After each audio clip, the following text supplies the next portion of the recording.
नई आबकारी नीति 2025 जो बनाई गई है, उसके चलते छोटे छोटे समूह को मजबूत करने का क्लस्टर के रूप में प्रयास किया जा रहा है।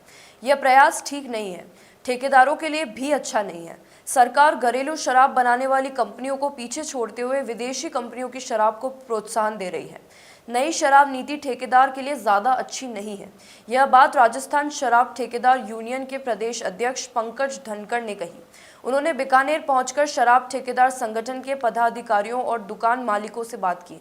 उन्होंने कहा कि सरकार ने हमारी मांगें नहीं मानी, जो कि हमारे लिए गलत हुआ। हमारी प्रमुख मांग शराब की दुकानों का समय शराब बढ़ाने की थी, इसे रात्रि 11 बजे तक किया जाए। इसके अलावा अन्य कई मांगे हैं। इन मांगों को लेकर आने वाले समय में विधानसभा का घेराव करना प्रस्तावित है। मुख्यमंत्री आवास को भी घेरेंगे।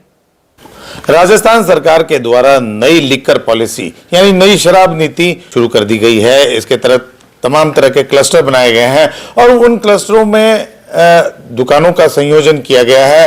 इस वक्त हमारे साथ मौजूद हैं बीकानेर आए हुए पंकज धनखड़, जो कि राजस्थान शराब एसोसिएशन के प्रदेश अध्यक्ष हैं। बात करते हैं राजस्थान में नई शराब नीति, क्या कहेंगे? इस शराब नीति को किस तरह से मानते हैं आप? देखो, हमारी इस साल डिमांड भी थी कि शराब की दुकानें रिन्यूअल हो और विभाग ने, सरकार ने ये बात मानी कि दुकानें रिन्यूअल होंगी और 4 साल के लिए कर दिए। सबके लिए खुशी की बात थी। लेकिन उसके साथ साथ हमारी उसमें कुछ डिमांड और भी थी कि शराब प्रदेश में बहुत ज़्यादा हो गई है, तो इतने कम समय में शराब बिक नहीं पाएगी। इसलिए शराब बेचने का जो समय है वो रात्रि 11 बजे तक किया जाए। दूसरी हमारी डिमांड थी कि शराब की दुकानों पर पुलिस का इंटरफेयर बहुत ज़्यादा हो गया है, जिसकी वजह से ग्राहक दुकान को छोड़ के जो ब्लैक का काम करते हैं, अवैध शराब है, हरियाणा पंजाब की शराब है, कच्ची शराब है, उसकी तरफ मोमेंट हो जाता है। जब जो सरकार ने हमें टारगेट दे रखा है विभाग ने, वो टारगेट हम पूरा नहीं कर पाते, जिससे हमारी गारंटियाँ टूट जाती हैं। फिर उसके लिए वसूली होती है, नीलामियाँ, संपत्तियाँ कुड़क होती है। तो इस तरीका के खेल पूरे राजस्थान में चल रहा था। बार स्टेट में मांग हुई भाई हमारा कमीशन भी बढ़ाया जाए, 20 साल हो गए, तो उन्होंने भी शुरुआत करी, 2% बढ़ा। क्या चालाकी से क्लस्टर डाल दिया। तो पिछली साल प्रदेश में 30% शराब की गारंटी कम हुई। दुकान नहीं उठी तो मजबूरी में विभाग को 30% कम करनी पड़ी।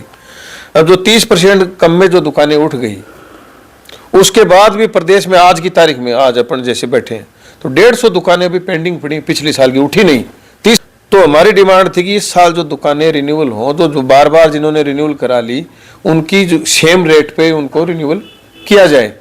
बात करें विदेशी शराब और इंडियन शराब की बात करें, तो उसमें कहीं ना कहीं ऐसा देखने हमारा प्रमोट किया जा रहा है विदेशी शराब को। उसमें एक्साइज ड्यूटी वगैरह काफ़ी कुछ घटाई गई है, आप लोगों को भी उसमें कुछ फ़ायदा है, लेकिन कहीं ना कहीं ये सोच में बड़ी बात है कि विदेशी शराब को बढ़ावा दिया जा रहा है। क्या कहें? देखो, एक तरफ तो भारतीय जनता पार्टी की सरकार पूरे देश में है अभी, और ये मेक इन इंडिया की बात कर रहे हैं। इस बार भारत निर्मित जो शराब, अंग्रेजी शराब, उसके बराबर जो विदेशी शराब थी, जिस पे ड्यूटी लगती थी, टैक्स ज़्यादा लगता था, सारी चीज़ें लगा के वो इतनी महंगी थी कि उसको कोई खरीद नहीं पा रहा था। तो आज भारत की शराब को फैक्ट्रियाँ लगी हुई हैं, कितना रोज़गार मिला हुआ है, उनको ख़त्म करने के लिए विदेशी शराब को इस नई पॉलिसी में बहुत ज़्यादा सस्ती कर दी है।